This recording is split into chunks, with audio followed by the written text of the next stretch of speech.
শ্রী গৌরাঙ্গ লীলা পার্ষদ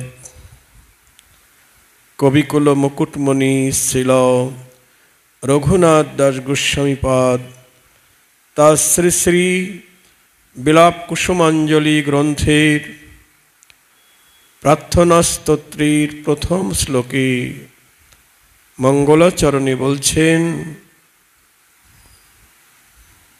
হে সখী রূপমঞ্জরি,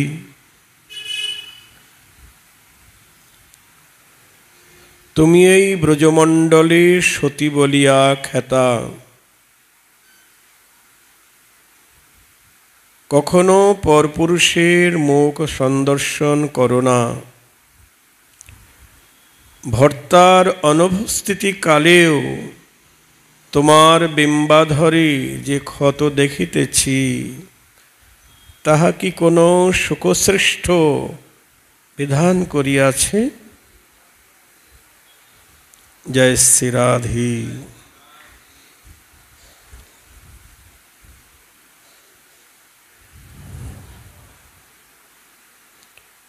এই শ্লোকের বিস্তারিত অর্থের পরে আমরা আস্বাদন করব। আগে বিলাপ কুসুমাঞ্জলি গ্রন্থের একটু ব্যাখ্যা আমরা আস্বাদন করি। বিলাপ কুসুমাঞ্জলি শ্রীমৎ রঘুনাথ দাস গোস্বামীপাদের অন্তিমের রচনাবলী বৈষ্ণবগণের অভিমত। রঘুনাথ দাস গোস্বামী তার জীবনের শেষ মুহূর্তে এই বিলাপ কুসুমাঞ্জলি গ্রন্থ লিখেছেন।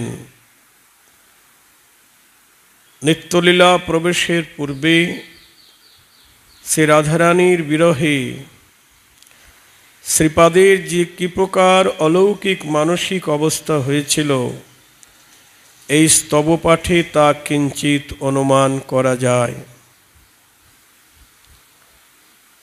গ্রন্থের নাম কি না বিলাপ কুসুম অঞ্জলি। বিলাপ শব্দের অর্থ কি না, বিলাপ মানে রোদন, ক্রন্দন।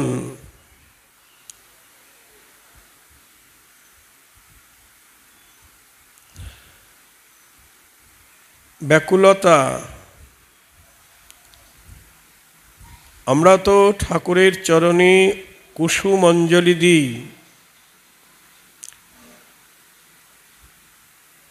গাছের থেকে কুসুম বা ফুল তুলে এনে অঞ্জলি দিই। আর রঘুনাথ দাস গোস্বামী তিনি তার প্রাণেশ্বরী রাধারানীর চরণে অঞ্জলি দিচ্ছেন। কি অঞ্জলি? বিলাপরূপ কুসুম অঞ্জলি দিচ্ছেন। নিতাই গৌর হরি বল। রোদনরূপ কুসুম অঞ্জলি দিচ্ছেন, হরি বল। তাই বলছেন, নিত্যলীলা প্রবেশের পূর্বে রাধারানীর বিরহে শ্রীপাদের কি প্রকার অলৌকিক মানসিক অবস্থা হয়েছিল, এই স্তব পাঠে তা কিঞ্চিত অনুমান করা যায়। কুণ্ডতটে লীলারস সিন্ধুতে নিমগ্ন শ্রীপাদ প্রকার স্বরূপাবেশী দেহ দৈহিকাদি বিস্মৃত হয়ে শ্রীমতীর প্রেম সেবা অধিকার অপ্রাপ্তি নিবন্ধন দিন যামিনী স্বামিনী বিরহিণী সেবিকার ন্যায় যে কাতর ক্রন্দন করেছিলেন, এখানে তার বাহ্য স্মৃতি নাই। রঘুনাথ দাস গোস্বামী তিনি যে একজন পুরুষ মানুষ, তার এই দেহস্মৃতি নেই। তিনি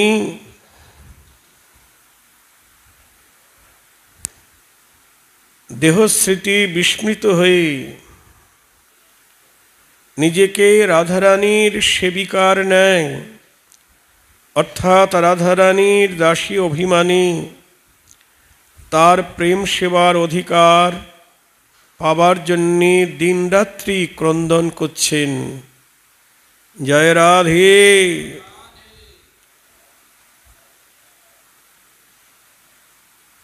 তাই বলছেন দিন রাত্রি স্বামিনীর বিরহিণী অর্থাৎ রাধারানীর বিরহিণী সেবিকার ন্যায় দাসীর ন্যায় যে কাতর ক্রন্দন করেছিলেন সেটাই বিলাপ কুসুম অঞ্জলি। শ্রীপাদের বিরহতাপিত অশ্রুনীরে প্রতিটি শ্লোকের কলেবর গঠিত। হরি বল। অর্থাৎ তার এই স্তবাবলী তার প্রতিটি নয়নের জলে তৈরি। বিলাপ দিয়েই রচিত। হরি বল। আরতি মকরন্দে ভরপুর প্রতিটি বিলাপ কুসুম। আরতি মানে ব্যাকুলতা। সেই আরতি মকরন্দে, আরতি মধুকরে মানে মকরন্দ মানে মধু, আরতিরূপ মধু দিয়ে তার বিলাপরূপ কুসুম ভরপুর। শ্রীপাদ তার মানসিক অবস্থা ব্যক্ত করতে গিয়ে স্বয়ং তার শ্রীরাধার শতনাম স্তোত্রের প্রারম্ভে লিখেছেন, অবিখ্যাত্মেশ্বরীম কাচিদ বৃন্দাবন মহেশ্বরীম তদপদাম্ভুজো মাত্রৈকো গতি দর্শতি কাতরা পতিতা তত সরসস্ত্রী রুদুত্তাত্তরো ব্যাকুলম তশ্রী ভক্তি ক্ষণা বাপ্তৈ নমান্বিতানি সংযোগৌ। অর্থাৎ রাধার চরণী যার একমাত্র আশ্রয়। জয় রাধে। এরূপ কোনো এক দাসী তার প্রাণেশ্বরীকে দেখতে না পেয়ে তারই কুণ্ড তীরে পতিত হয়ে তার মুখচন্দ্র দর্শন লালসায় সাতিশয় কাতর হয়েছিল এবং আত্মস্বরে প্রচুর ক্রন্দন সহকারে এই সকল নামাবলী গান করছিলেন। রাধারই এক দাসী, তার মানে রঘুনাথ দাস গোস্বামী, তিনি প্রাণেশ্বরীকে, দাসী তার প্রাণেশ্বরীকে দেখতে না পেয়ে সেই রাধারই কুণ্ড তীরে, প্রাণেশ্বরীরই কুণ্ড তীরে পতিত হয়ে তার দর্শন লালসায় অত্যন্ত কাতর হয়ে আত্মস্বরে প্রচুর ক্রন্দন করেছিলেন। আর সেই ক্রন্দনই হলো এই নামাবলী। এই নিদারুণ বিরহের কথা ভজন সম্পত্তি শূন্য জীবের পক্ষে কল্পনা করাও সম্ভব নয়। যারা ভজন করে না, ভজন শূন্য, তারা তো এই বিরহের কথা বুঝবে না।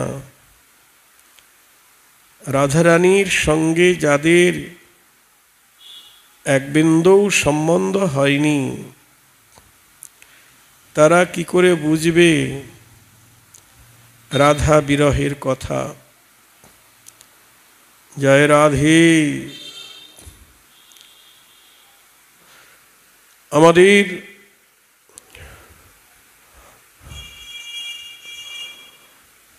নরোত্তম দাস ঠাকুর তিনি বলছেন, রাধিকা চরণ রেণু ভূষণ করিয়া তনু অনাসে পাবে গিরিধারী। রাধিকা চরণ আশ্রয় যে করে সে মহাশয়, তারে মই যাই বলি হারি। দেখেছেন, রাধিকা চরণ রেণু ভূষণ করিয়া তনু অনাসে পাবে গিরিধারী। নরোত্তম ঠাকুর কেমন কথা বলছেন। রাধারানী চরণ রেণু মানে তার চরণ ধুলি যদি অঙ্গে ভূষণ করতে পারো তো গিরিধারী অর্থাৎ গোবিন্দকে তুমি অনায়াসেই প্রাপ্ত হবে। জয় রাধে। অনেকে রাধাকে বাদ দিয়ে একা কৃষ্ণকে ভজন করছে, পেতে চাইছে, পাবে না, পাওয়া হবে না। হ্যাঁ, তা রাধিকার চরণ রেণু কি? রাধারানীর চরণের ধুলি। এখনো বৃন্দাবনের মাটিতে পড়ে আছে রাধারানীর চরণের ধুলি।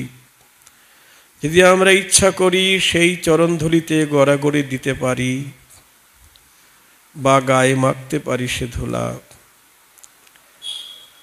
বৈষ্ণবেরা রাধারানীর চরণ রেণু দিয়ে দ্বাদশ অঙ্গে তিলক রচনা করছেন। যে কালো রঙের মাটিটা, এটা রাধারাকুণ্ডের মাটি, এটা দিয়ে বৈষ্ণবেরা দ্বাদশ অঙ্গে তিলক করছেন রাধারানীর করুণা পাওয়ার জন্যে।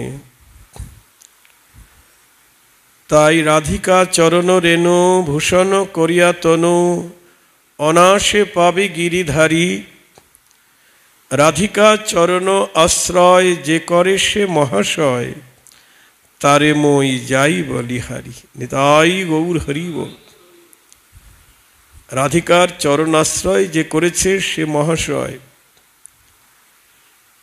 সে মহাভাগ্যবান, তারে মই যাই বলিহারি। জয় জয় রাধা নাম বৃন্দাবন যার ধাম, কৃষ্ণ সুখ বিলাসের নিধি। কি বলছেন? জয় জয় রাধা নাম বৃন্দাবন যার ধাম। বৃন্দাবন ধামটা কার? রাধারানীর। জয় রাধে। সেখানে গেলেই শুধু রাধে রাধে শোনা যায়। এই বঙ্গদেশের এক রমণী বৃন্দাবনে গেছেন, রাস্তা দিয়ে যাচ্ছেন, তখন দোকানদার বলছেন রাধে রাধে, রিক্সাওয়ালা বলছেন রাধে রাধে, সবাই রাধে রাধে বলছে, উনি এদিকে তাকাচ্ছেন, ওদিকে তাকাচ্ছেন, ওদিকে তাকাচ্ছেন, ভাবছেন সবাই আমাকে ডাকছে কেন। একজন বৈষ্ণব যাচ্ছিলেন পাশ দিয়ে, কি গো মা ওরকম করছো কেন? বলছে সবাই আমাকে ডাকছে। কে ডাকছে? ওই দোকানদার বলছে রাধে রাধে, টোটোওয়ালা রিক্সাওয়ালা বলছে রাধে রাধে, সবাই রাধে রাধে বলছে, আমার নাম আমাকে ডাকছে কেন? তখন বাবাজি মহারাজ বললেন তোমাকে ডাকছে না, তোমার নাম রাধা? বলছে হ্যাঁ। ও তাই বলো। তোমাকে ডাকছে না, ডাকছে তোমার নামে এখানে একজন থাকে, তার নাম রাধারানী, তারই রাজত্ব এটি বৃন্দাবন, তারই রাজত্ব। এই জন্যে এখানে বাস করতে গেলে তার নামের দোহাই দিতে হয়। এখানে বাস করতে গেলে, নাহলে বাস করা যায় না। বৃন্দাবনের অধীশ্বরী, রাজরাজেশ্বরী রাধারানী। তাই নরোত্তম ঠাকুর মশাই বলছেন জয় জয় রাধা নাম বৃন্দাবন যার ধাম। এই দেখুন, কৃষ্ণ সুখ বিলাসের নিধি। রাধারানী হলেন কৃষ্ণ সুখ বিলাসের নিধি। নিধি মানে সমুদ্র।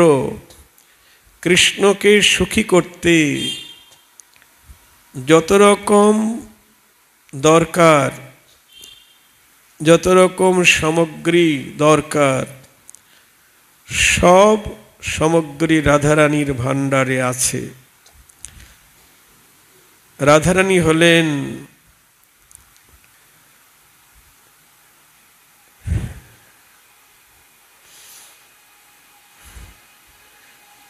কৃষ্ণ সুখের বসতি নগরী।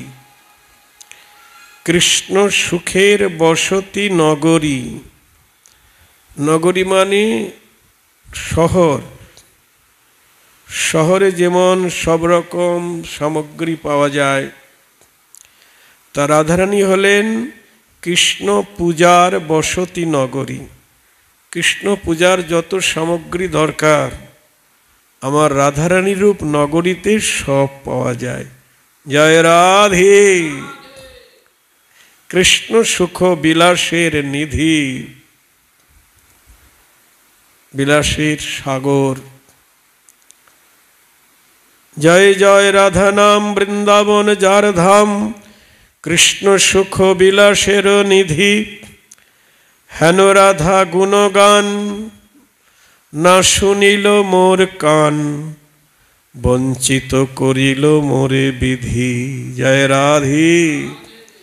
এহেন রাধা নাম না শুনিল মোর কান, বঞ্চিত করিল মোরে বিধি। তার ভক্ত সঙ্গে সদা প্রেম ভাবে লীলা কথা, যে শুনে সে পায় ঘনশ্যাম। সেই রাধারানীর ভক্তের সঙ্গে, তার ভক্তের সঙ্গে প্রেম ভাবে লীলা কথা, যে শুনে সে পায় ঘনশ্যাম। তার ভক্তের সঙ্গে তার রাধারানীর প্রেম মহিমা যারা শ্রবণ করে তারাই ঘনশ্যামকে প্রাপ্ত হয়। জয় রাধে। তার ভক্ত সঙ্গে সদা প্রেম ভাবে লীলা কথা, যে শোনে সে পায় ঘনশ্যাম। ইহাতে বঞ্চিত যেই তার কভু সিদ্ধি নাই। এই রাধা নামে যে বঞ্চিত তার কভু সিদ্ধি নাই, কানে যেন না শুনি তার নাম। নরোত্তম ঠাকুর প্রেম ভক্তি চন্দ্রিকায় বলছেন, যারা রাধা নামে বঞ্চিত তাদের কোনো সিদ্ধি নাই, আমি যেন কানেও তাদের নাম না শুনি। নিতাই গৌর হরি বল। তাই এখানে বলছেন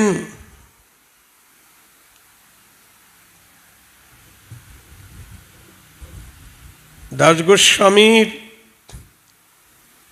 এই যে বিলাপ কুসুমাঞ্জলি, এই যে রোদন, এই যে ব্যাকুলতা, এই যে ক্রন্দন, এই নিদারুণ বিরহের কথা যারা ভজন সম্পত্তি শূন্য তাদের পক্ষে কল্পনা করাও সম্ভব নয়। যারা রাধাচরণের আশ্রয় গ্রহণ করেছেন তারাই রাধারানীর কৃপায় অনুভব করবেন। নিজের অভীষ্ট সেবা অপ্রাপ্তি নিবন্ধন, দুঃখ বা আর্তি তো আছেই। দাস গোস্বামীর অভীষ্ট কে? রাধারানী। তাকে না পাওয়ার যে দুঃখ, সেই দুঃখ বা আর্তি তো আছেই। তারপর রূপ সনাতনের বিরহ জ্বালা হৃদয়কে ক্ষতবিক্ষত করে তুলেছেন। হরি বল। রূপ সনাতন তারাও অপ্রকট হয়েছেন, তাদের বিরহেও হৃদয় ক্ষতবিক্ষত হয়ে গেছে। কারণ চৈতন্য চরিতামৃত বলছেন, দুঃখ মধ্যে কোন দুঃখ হয় গুরুতর, রায় কহে কৃষ্ণ ভক্ত বিরহ বিনো দুঃখ নাহি আর।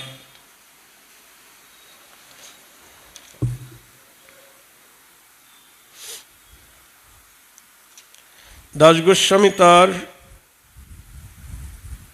স্বনিয়ম দশকের একটি শ্লোকে বিষয়ে লিখেছেন, পরিত্যক্ত প্রিয়জন সমুদয়ের বারম মুখ সুখী, দুরন্ধ নিরন্ধ্রং নিপতিত তৃণং দন্তৈ দ্রষ্টা চটুভীরভি।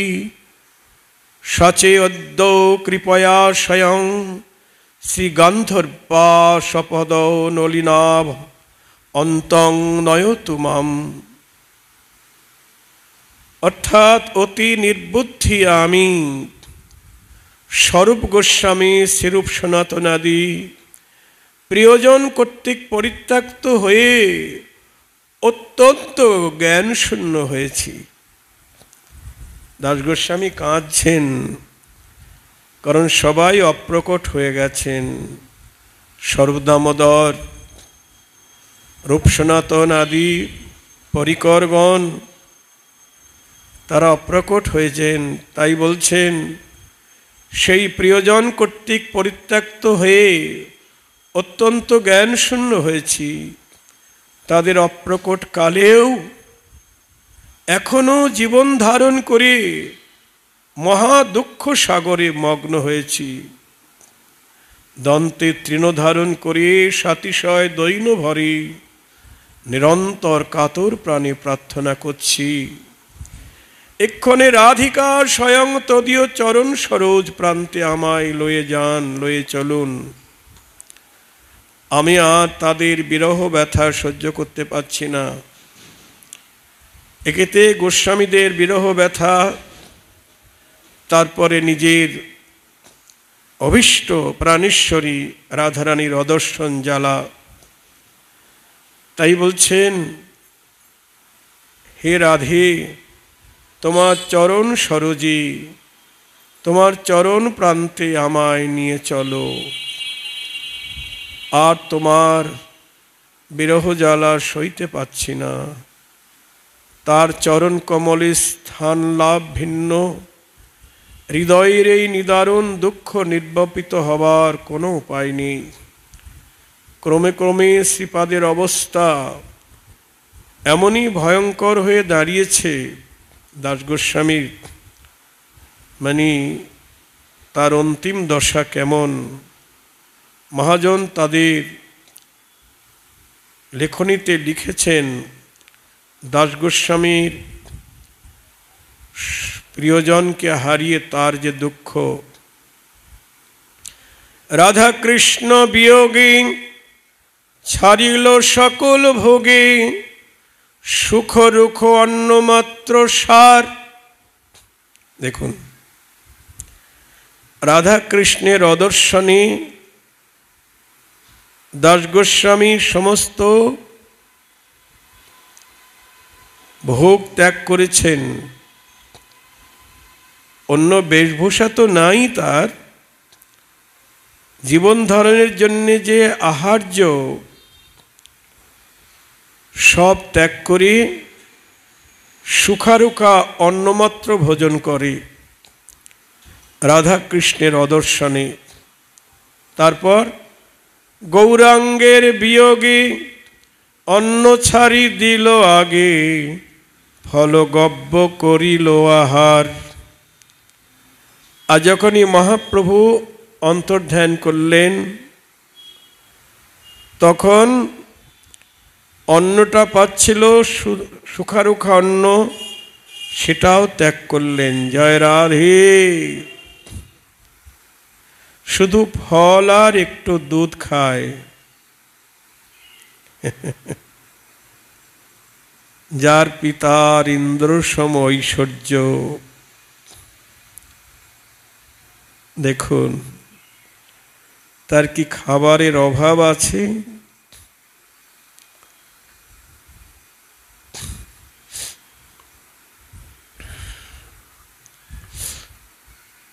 আমি তো 3 বেলা 4 বেলা খাই পেট ভর্তি করি।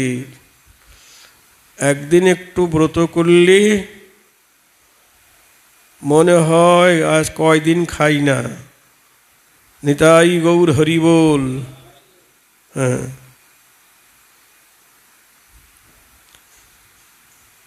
লোকে সকলে এই জগতের অন্য সব ব্রত করে, অন্য দেবদেবতার জন্যে তারা উপবাস থাকে, কিন্তু একাদশী ব্রত পালন করতে পারে না। কি দুর্ভাগ্য তাদের। সমস্ত ব্রতের মধ্যে শ্রেষ্ঠ হলো একাদশী ব্রত। কিন্তু তা আমরা করতে পারি না। দাস গোস্বামী রাধাকৃষ্ণের বিয়োগে ছাড়িল সকল ভোগে সুখারুখ অন্নমাত্র সার, আর গৌরাঙ্গের বিয়োগে অন্ন ছাড়ি দিল আগে ফল গব্য করিল আহার। যখনই মহাপ্রভু অপ্রকট হলেন তখন অন্নটাও ছেড়ে দিলেন, শুধু একটু ফল আর একটু দুগ্ধ আহার করেন। জয় রাধে। সনাতনের অদর্শনে তাহা ছাড়ি সেই দিনে কেবল করে জলপান। যখন সনাতন গোস্বামী অপ্রকট হলেন,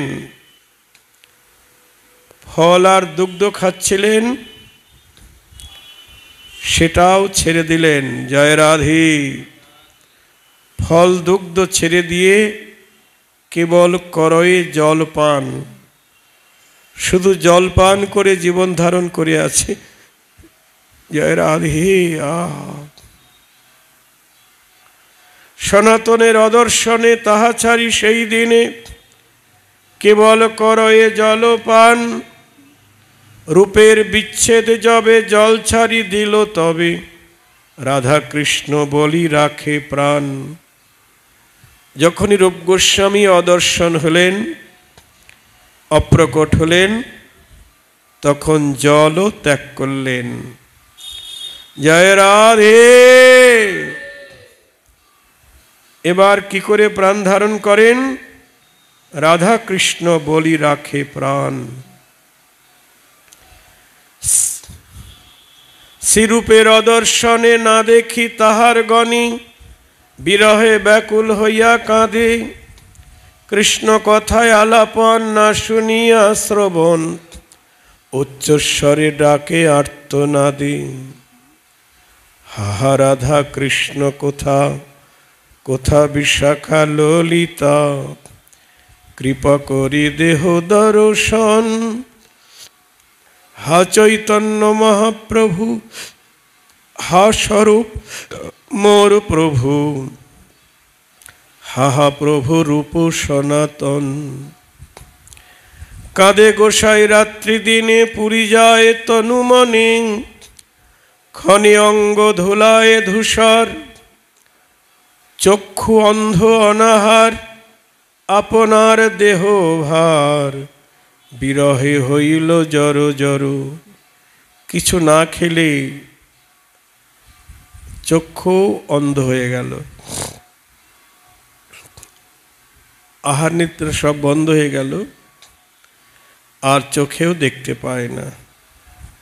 চক্ষু অন্ধ অনাহার, আপনার দেহ ভার, বিরহে হইল জর জর। রাধাকুণ্ড তটে পরি সঘনে নিঃশ্বাস ছাড়ি, মুখে বাক্য না হয় স্ফুরণ। মন্দ মন্দ জিহ্বা নরি, প্রেমশ্রু নেত্রে পরে, মনে কৃষ্ণ করই শরণ। শুধু আস্তে আস্তে জিহ্বাটা নড়ছে, আর নয়ন দিয়ে অশ্রুধারা বিনির্গত হচ্ছে। মনে মনে স্মরণ করছেন লীলা।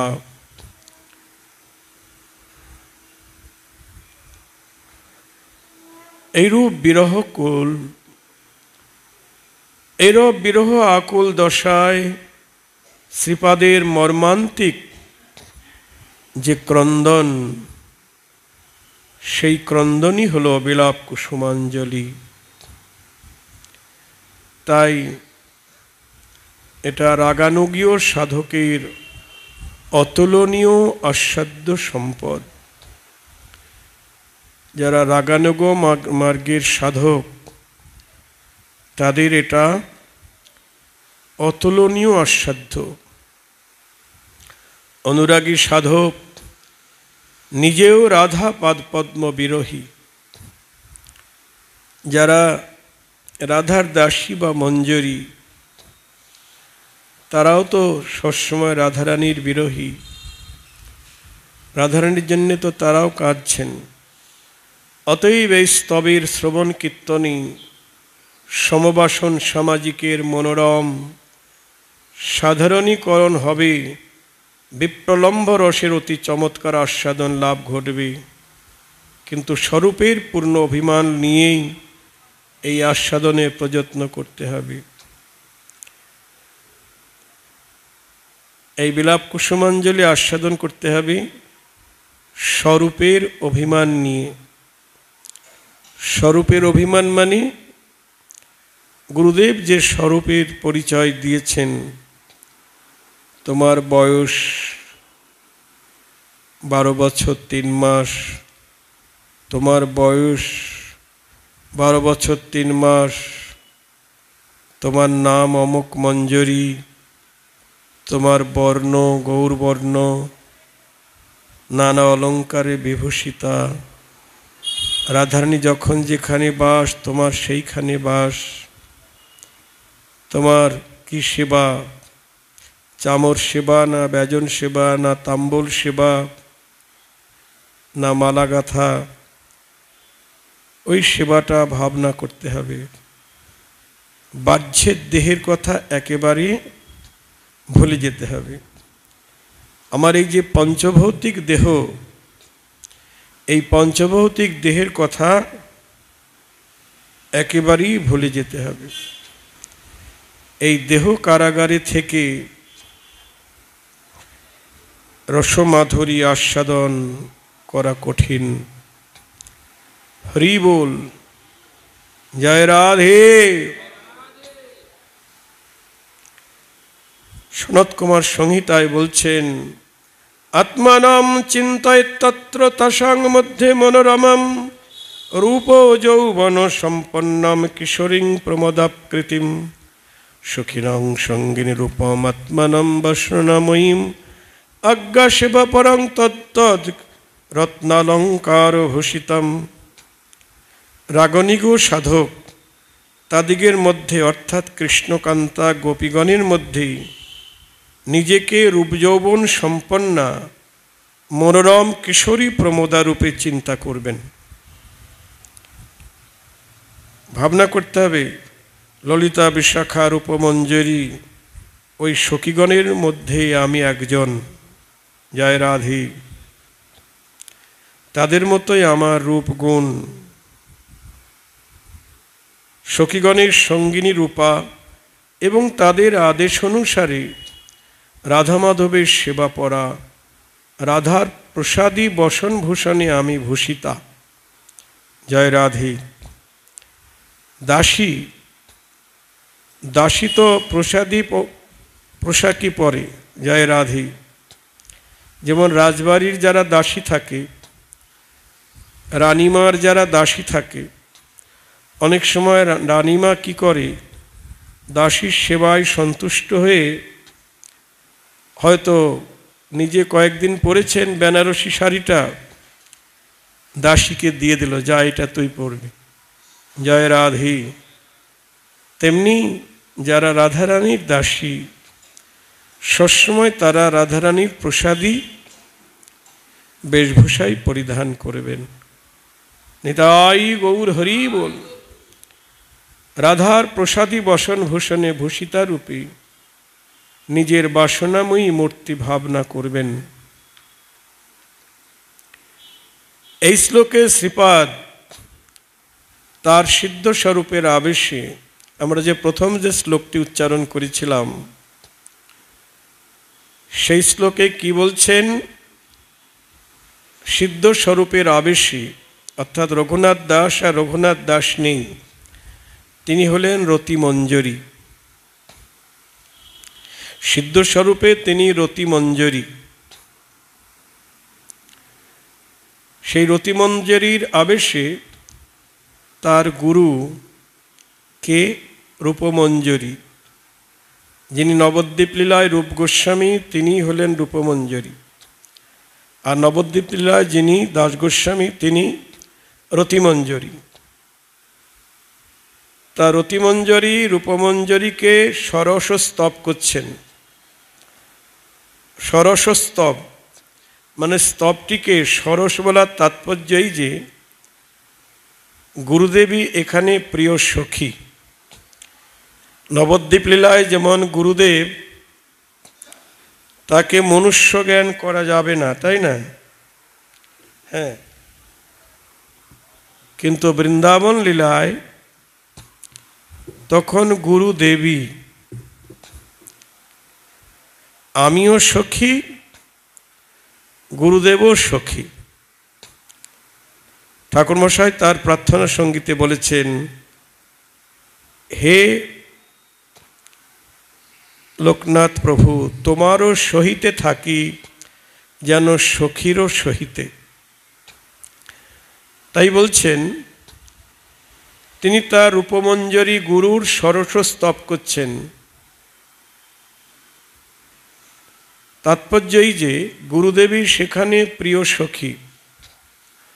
একটি লীলা অন্তর্গত প্রথম 3টি শ্লোক সাধক দেহের অবস্থিতিতে যখন স্বরূপাবেশ সুতীব্র হয়, তখন স্মরণ, স্বপ্ন ও স্ফুরণাদিতে আর পূর্ববৎ আনন্দ বা তৃপ্তি লাভ করা যায় না।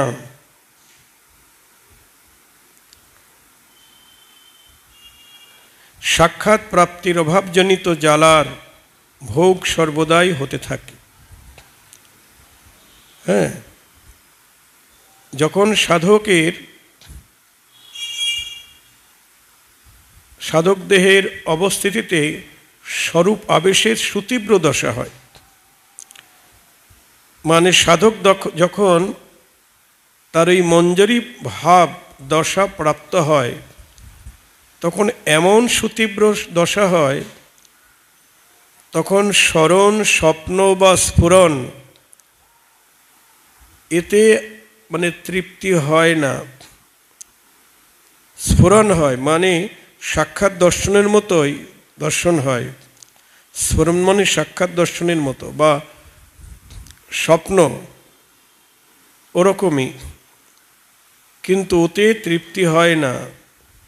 তখন কি মনে হয়? সাক্ষাৎ প্রাপ্তি চাই, সাক্ষাৎ দর্শন চাই।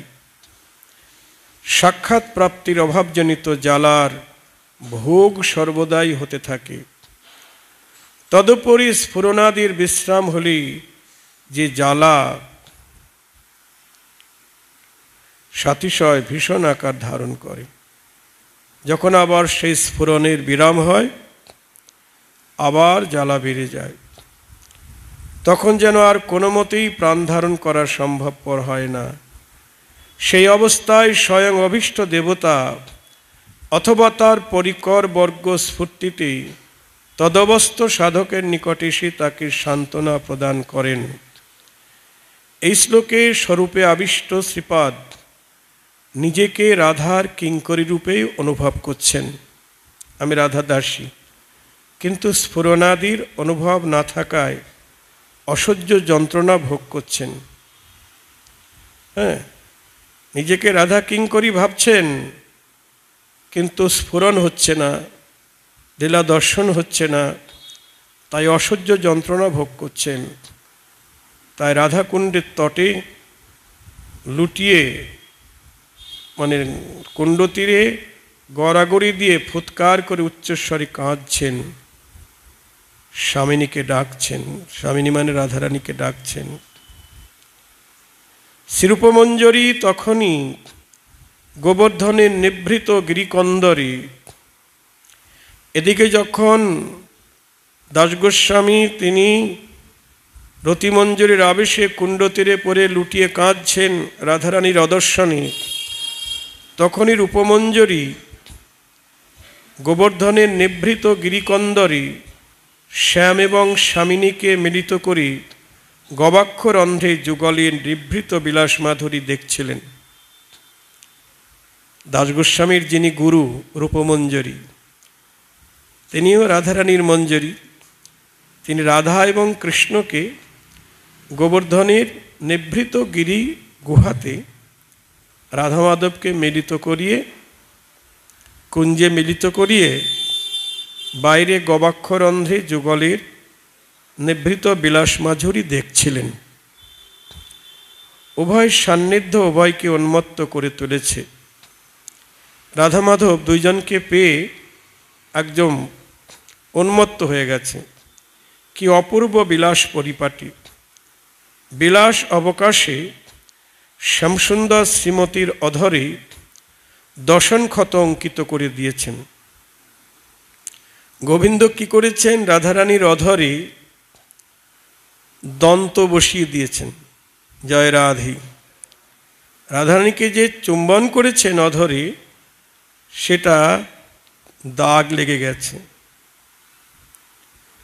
রাধা কিঙ্করী শ্রীরূপের স্বামিনীর সঙ্গে ভাবটি এতই নির্মল, রাধার কিঙ্করী বা দাসী শ্রীরূপ মঞ্জরী, তার রাধারানীর সঙ্গে ভাব এত নির্মল যে দর্শনকালে শ্রীমতীর প্রাত্যঙ্গিক আস্বাদন শ্রীরূপের তত্ত্বদ অঙ্গে অনুভূত হচ্ছে। খুব মূল্যবান কথা। রূপমঞ্জরী তো গবাক্ষরন্ধ্রে নয়ন দিয়ে লীলা দর্শন করছেন, কিন্তু রূপমঞ্জরী হলেন রাধারানীর রূপের মঞ্জরী। তো লীলা যখন দর্শন করছেন, রাধারানী অঙ্গে গোবিন্দ মিলিত হয়ে তার প্রতি অঙ্গে যে আস্বাদন দিয়েছেন গোবিন্দ, রাধারানীর প্রতি অঙ্গের আস্বাদন রাধা কিঙ্করীর অঙ্গে অনুভূত হচ্ছে। তার একটি প্রমাণ হল শ্যামসুন্দরকৃত স্বামিনীর অধরের ক্ষত ভাবশুদ্ধি নিবন্ধন রূপমঞ্জরীর অধরে প্রতিফলিত হয়েছে। রাধারানীর অধরে গোবিন্দ চুম্বন করেছেন, সেই চুম্বনের রেখাটি রূপমঞ্জরীর অধরে লেগে গেছে। জয় রাধে।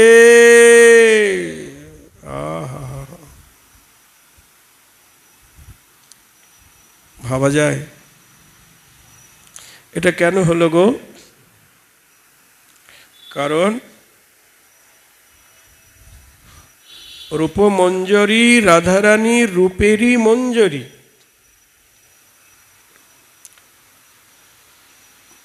শুধু মনের সঙ্গে মন জুড়ে দিয়েছে, রাধারানীর মনের সঙ্গে মন জুড়েছে তাই নয়, রাধারানীর দেহের সঙ্গেও মঞ্জরীদের মন সংযুক্ত। কারণ এই মঞ্জরীদের দেহটা তো পঞ্চভৌতিক নয়, এই দেহটা যুগল রস দিয়েই গঠিত। সেবা রসের মূরতি, যুগল সেবা রসের মূরতি, তার মানে যুগল সেবার রস দিয়ে গঠিত হয়েছেন রূপমঞ্জরীর দেহ। জয় রাধে। যদি আমাদের মতো পঞ্চভৌতিক একটা নারী দেহ মনে করি, তাহলে এর আস্বাদন মিলবে না। মানে রাধারানীর অধরে চুম্বন করেছেন গোবিন্দ, সেই চুম্বন রূপমঞ্জরীর গালে।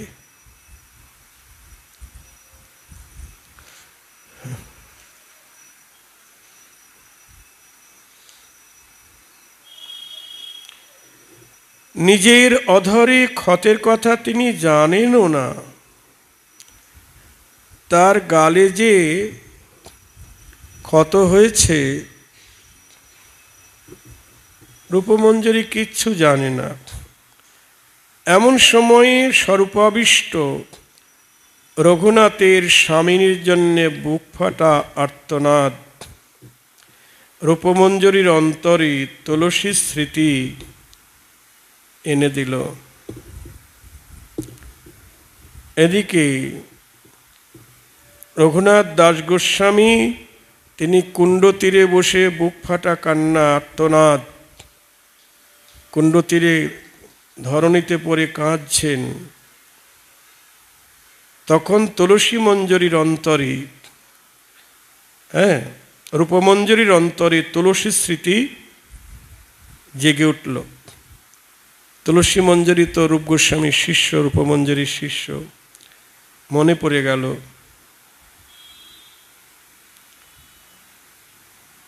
আত্মহারা রূপের হঠাৎ মনে হলো, আহা, এমন যুগল বিলাস তুলসী তো দেখল না। যিনি রতিমঞ্জরী তারই আর এক নাম তুলসী মঞ্জরী।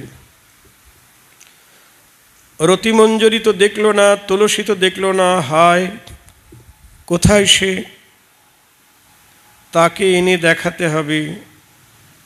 শ্রীরূপ গবাক্ষর অন্ধ্র ত্যাগ করে তুলসীর অনুসন্ধানে চললেন। গবাক্ষর অন্ধ্র থেকে এবার তুলসীকে খুঁজতে বেরোলেন, অর্থাৎ রঘুনাথ দাস গোস্বামীকে খুঁজতে বেরোলেন।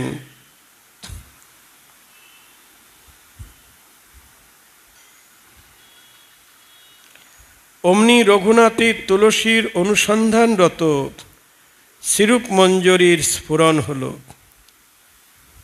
এনে মনে মনে খুঁজছেন, অমনি তুলসীর স্মৃতি রূপমঞ্জরীর অন্তরে স্ফুরণ হল। স্বরূপাবেশে রূপমঞ্জরীর সঙ্গে তুলসী মিলিত হলেন। হঠাৎ তুলসীর দৃষ্টি, মানে রঘুনাথ দাস গোস্বামীর সিদ্ধ স্বরূপের নাম হলো তুলসী মঞ্জরী। তখন তুলসী মঞ্জরীর দৃষ্টি শ্রীরূপের অধরে চলে গেল। তুলসী মঞ্জরী অর্থাৎ দাস গোস্বামী তুলসী মঞ্জরী, তখন রূপমঞ্জরীর গালে ওই চুম্বনের দাগ দেখে পরিহাসচ্ছলে বলছেন, দেখুন গুরুদেব, কিন্তু গুরুদেবকে এখানে পরিহাস করছেন শিষ্য, এখানে সখী, দুইজনই দুইজনের সখী। বলছে, সখী ও সখী রূপমঞ্জরী, তুমি এই ব্রজমণ্ডলের সতী বলে খ্যাতা। কখনো পরপুরুষের মুখ দেখো না।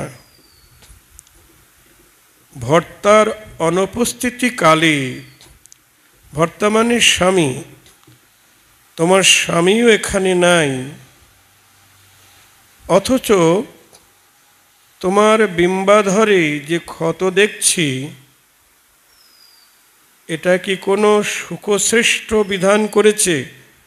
মানে কোনো সুখ পাখি তোমার গালে চুম্বন করেছে? ভর্তার অনুপস্থিতি কালেও তোমার বিম্বাধরে যে ক্ষত দেখছি, এটা কি কোনো সুখশ্রেষ্ঠ বিধান করেছে? এখানে সুখ পুঙ্গবিন শব্দের অর্থে কেউ যদি রূপমঞ্জরীকে শ্রীকৃষ্ণ কর্তৃক উপভোক্তা বলে মনে করেন, যদি কেউ মনে করেন না কৃষ্ণ সুখ পাখি, সে চুম্বন করেছেন, তাহলে বিরোধ ঘটবে। গোবিন্দ তো করেনি। আচার্যপাদগণ তাদের গ্রন্থে মঞ্জরীগণের যে স্বভাব নিরূপণ করেছেন, তার সঙ্গে বিরোধ ঘটবে। কারণ যারা মঞ্জরী, তাদেরকে কখনই গোবিন্দ স্পর্শ করতে পারে না। জয় রাধে। যদিও রাধারানী বলেন গোবিন্দকে, যাও আমার দাসীকে একটু চুম্বন করো, ওকে একটা আলিঙ্গন দান করো, তখন দাসী কি করে? দৌড়ে পলায়ন করে। গোবিন্দ ছুটছে তাকে আলিঙ্গন করবে, তাকে চুম্বন করবে, দাসী দৌড়ে পলায়ন করে, আর রাধারানী কাছে গিয়ে লুকায়, হে প্রাণেশ্বরী, আমাকে রক্ষা করো, তোমার লম্পটের হাত থেকে আমাকে বাঁচাও। জয় রাধে। তাহলে রূপমঞ্জরীর অধরে গোবিন্দ চুম্বন করেনি। কি কথা! অথচ চুম্বনের সুখ অনুভব। এখানে বলছেন অনন্য শ্রীরাধা পদকমল দর্শৈক রসধীর হরে সঙ্গে রঙ্গং স্বপনৌ সময়নাপি দদতি বলাৎ কৃষ্ণে কুপাসক বিধি কিমাপ্পাচরতি কাপুদশ্রু মে বেতি প্রলপতি মমাত্মা চ হসতি। বৃন্দাবন মহিমামৃতি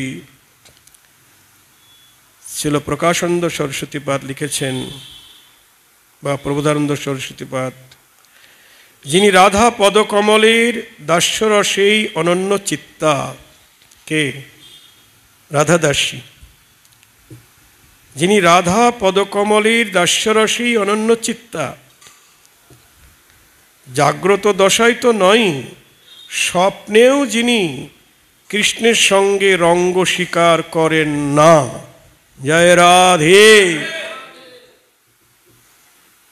বলছে জাগ্রত দশা তো নয়, স্বপ্নেও রাধা দাসী কখনো কৃষ্ণের সঙ্গে রঙ্গ স্বীকার করেন না। শ্রীকৃষ্ণ বলপূর্বক তার কঞ্চুক ছিন্ন ভিন্ন করে দিলেও, কঞ্চুক মানে কাঁচুলি, কৃষ্ণ যদি বলপূর্বক কঞ্চুক ছিন্ন ভিন্ন করে কিছু আচরণ করে, এইরূপ কোনো মঞ্জরি অশ্রুযুক্তা হয়ে তখন না না এই প্রকার প্রলাপ করছেন, তদ্দর্শনে আমার আত্মা বা প্রাণ স্বরূপিণী রাধা হাস্য করছেন। ভাবা যায়? জয় রাধে।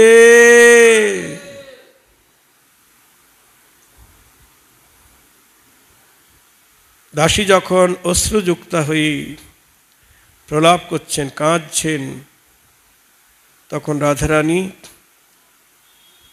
আমার আত্মা বা প্রাণ স্বরূপিণী রাধা হাস্য করছেন। কিঙ্করীর সেবৈক নিষ্ঠতাই এখানে শ্রীমতীর হাস্যের কারণ। রাধারানী হাসছেন কেন? তার দাসীর যে একনিষ্ঠা রাধা নিষ্ঠা, কোনো অবস্থাতেই সে রাধা ছাড়া অন্য কাউকে তার অঙ্গ সঙ্গ দিতে চায় না। কুসুমের সঙ্গেই ভ্রমরের বিলাস, মঞ্জরির সঙ্গে ভ্রমর বিলাস করেন না। বাহ বাহ, কি সুন্দর কথা! মঞ্জরি মানে কি? এখনো ফোটে নাই, তাই না? তাকে বলে মঞ্জরি। বলছে কুসুমের সঙ্গেই ভ্রমরের বিলাস, প্রস্ফুটিত কুসুমেই ভ্রমর গিয়ে মধুপান করে, কিন্তু যেটা ফোটেনি মঞ্জরি,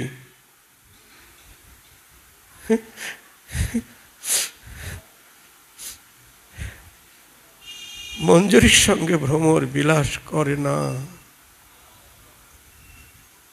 মঞ্জরি প্রফুল্লিত কুসুমের প্রতি ভ্রমরের লিপ্সা বর্ধিত করে। মঞ্জরি কি করে? কুসুমের প্রতি ভ্রমরের লালসা বাড়িয়ে দেয়। ওখানে যাও। এরা নামে মঞ্জরি, আকারে মঞ্জরি। রাধার দাসী নামেও মঞ্জরি, আকারেও মঞ্জরি, স্বভাবেও মঞ্জরি।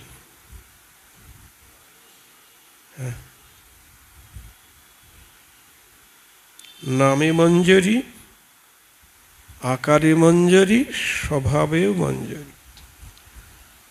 শ্রীরূপ রাধার রূপের মঞ্জরি।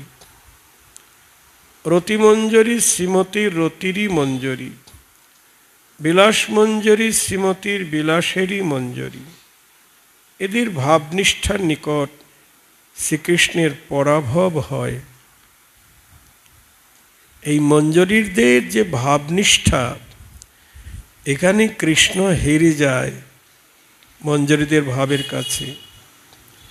উজ্জ্বল নীলমণিতে রূপ গোস্বামীপাদ লিখেছেন, রাধারঙ্গ লসৎ উজ্জ্বল কলা সঞ্চারণ প্রক্রিয়া চাতুর্যোত্তরমেব সেবনমহম গোবিন্দ সংপ্রার্থয়ে জেনায় শেষ বধূ জনোদ্ভটৌ মনোরাজ্য প্রপঞ্চবধৌ নোৎসুকং ভবদঙ্গ সঙ্গমর অশেহ অপ্যালোম্বতে মনমন। উজ্জ্বল নীলমণি গ্রন্থের সখী প্রকরণে বলছেন, কোন এক সখী বনমালা গাঁথবার জন্যে কুসুম চয়ন করছিলেন। শ্রীকৃষ্ণ তাকে দেখে বললেন, হে শোভনাঙ্গী, এই কুঞ্জ মধ্যে ক্ষণকাল আমার সঙ্গে মিলিত হয়ে আপন জন্ম সফল করো। রাধার দাসীকে গোবিন্দ বলছেন, নির্জন কানন, তুমি ছাড়া আমি ছাড়া কেউ নেই, আমার সঙ্গে মিলিত হয়ে তোমার জন্ম সফল করো। তৎশ্রবণে ওই সখী বা মঞ্জরী বললেন, হে গোবিন্দ, রাধারূপা শরতলাস্যের ভূমিতে তোমার যেসব উজ্জ্বল রসকলা অর্থাৎ শৃঙ্গার বৈদগ্ধাদি প্রয়োগ প্রকার বিষয়ক চাতুর্য যে সেবার প্রধান অঙ্গ, আমি কেবল তাই অভিলাষ করি। রাধারূপা শরতলাস্যের ভূমিতে তোমার যে সব উজ্জ্বল রসকলা শৃঙ্গার বৈদগ্ধাদি প্রয়োগ প্রকার বিষয়ক চাতুর্য যে সেবার অঙ্গ, হ্যাঁ, আমি কেবল তোমাদের সেই যুগল সেবা দর্শনেরই অভিলাষী বা যুগলীর মিলন কার্যে আমি অভিলাষ করি। কেননা ওই সেবার প্রভাবেই অশেষ বধূজনের মনোরথ চরম সীমা লাভ করেছে। ওই যে রাধার সঙ্গে যদা ভাতি তদা কৃষ্ণ মদন মোহন, সুখ বলে আমার কৃষ্ণ মদন মোহন, সারি বলে আমার রাধা বামে যতক্ষণ। কৃষ্ণ একা সুন্দর নয় বেশি, কৃষ্ণ বেশি সুন্দর হয় যখনই রাধারানী তার বামে দাঁড়ায়। জয় রাধে। আমি তেহট্ট গিয়েছিলাম, তেহট্ট, ওখানে কৃষ্ণ রায়ের মন্দির আছে, সেখানে একা কৃষ্ণ সেবিত হচ্ছেন। আগেও দর্শন করেছি, তো এইবার আমার ইচ্ছা হলো ওখানে একটু হরিকথা বলবো।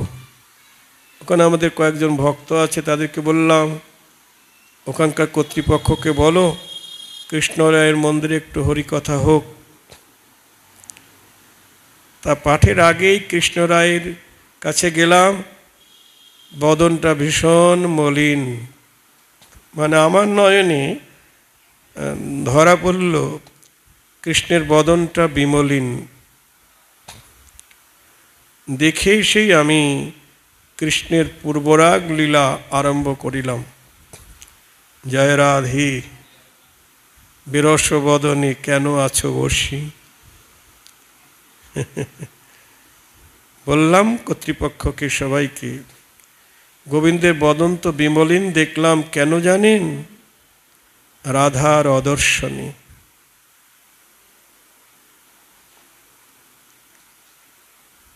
আপনারা খুব তাড়াতাড়ি গোবিন্দের বামে রাধারানীকে এনে বসান।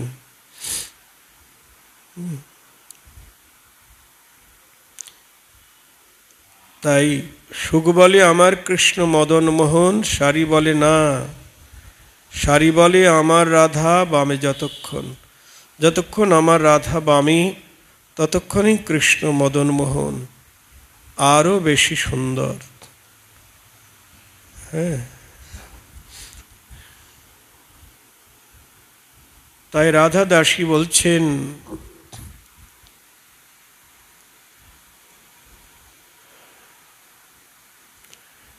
রাধারূপা শরতলাস্যের ভূমিতে তোমার যেসব উজ্জ্বল রসকলা, শৃঙ্গার, বৈদগ্ধাদি প্রয়োগ, সেই প্রকার বিষয়ক চাতুর্যে যে সেবার প্রধান অঙ্গ, আমি কেবল তাই অভিলাষ করি। কেননা সেবার প্রভাবেই অশেষ বধূজনের মনোরথ চরম সেবা লাভ করেছি। অতএব হে গোকুলেন্দ্র, তোমার অঙ্গসঙ্গ রস আস্বাদনের জন্যে কখনো আমার মন ঔৎসুক্য অবলম্বন করছে না। আমার কেবল রাধার সঙ্গীত, তোমার যে বিলাস রস, ওই সুখ আস্বাদন করবার জন্যই আমার লালসা। জয় রাধে। আমি কখনো তোমার সঙ্গে বিলাস রস আস্বাদনী অভিলষিত নই। অনুগ্রহ করে চিরবাঞ্ছনীয় ওই সেবাতেই আমায় নিযুক্ত রাখো, তোমাদের যুগল সেবায়। উক্ত শ্লোকের আনন্দ চন্দ্রিকা টিকায় লিখিত আছে, তয়া সহ সঙ্গ সঙ্গ সুখাদপি জালরন্ধ্রাদৌ শ্রীরাধাঙ্গ সঙ্গ দর্শনন্থম সুখম অধিক অনুভূতম মনসা নহি লব্ধাদিক সুখা জনা অল্পে সুখে প্রবর্তন্তে ইতি ভাব।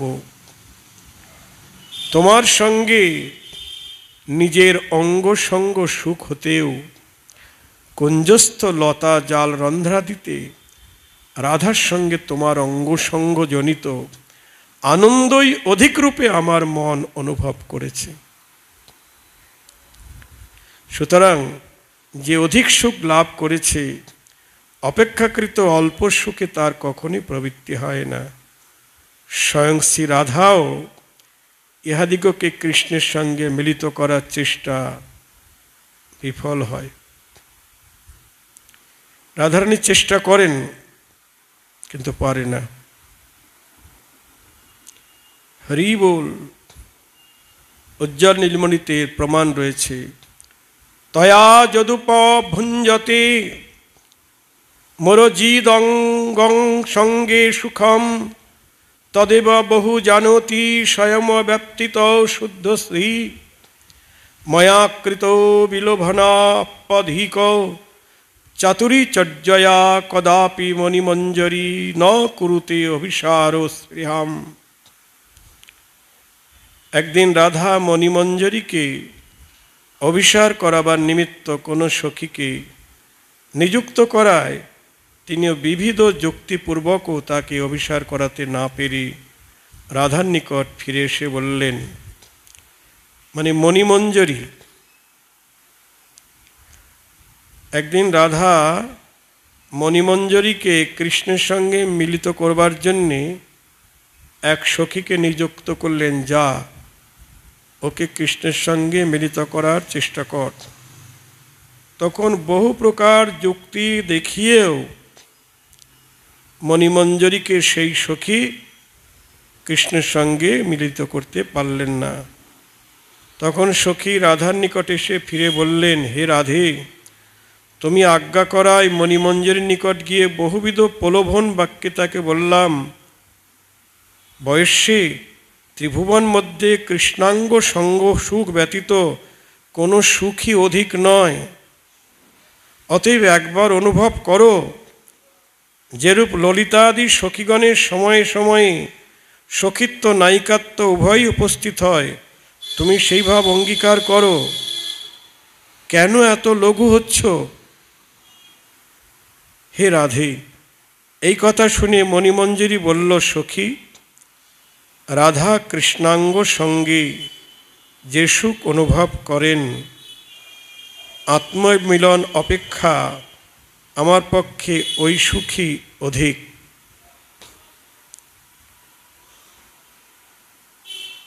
সখী বললেন, রাধা কৃষ্ণাঙ্গ সঙ্গে যে সুখ অনুভব করেন,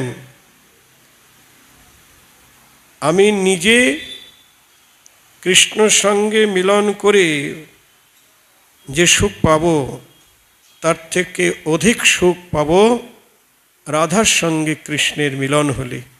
জয় রাধে। হে প্রিয় সখী, বুঝিলাম মণিমঞ্জরীর চিত্ত বিশুদ্ধ হয়েছে। এত প্রলোভন ও চাতুর্য চর্যাতেও তার চিত্ত অবিসারাত্ম ক্ষুব্ধ হল না। মঞ্জরীগণ এই প্রকার অভিনব ভাবশুদ্ধির নিমিত্ত এমন কিছু বিশেষ পুরস্কার পেয়ে থাকেন, যা পরম শ্রেষ্ঠ সখী ললিতাদিও পায় না। দাসীদের এই যে একনিষ্ঠা রাধার প্রতি, এর জন্য রাধারানীর কাছ থেকে যেসব পুরস্কার তারা পেয়ে থাকেন, রাধারানীর পরম শ্রেষ্ঠ সখী ললিতাদিও এরকম পুরস্কার পায় না।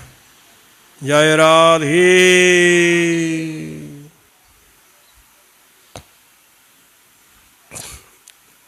আজকে পর্যন্ত। জয় রাধে, জয় রাধে।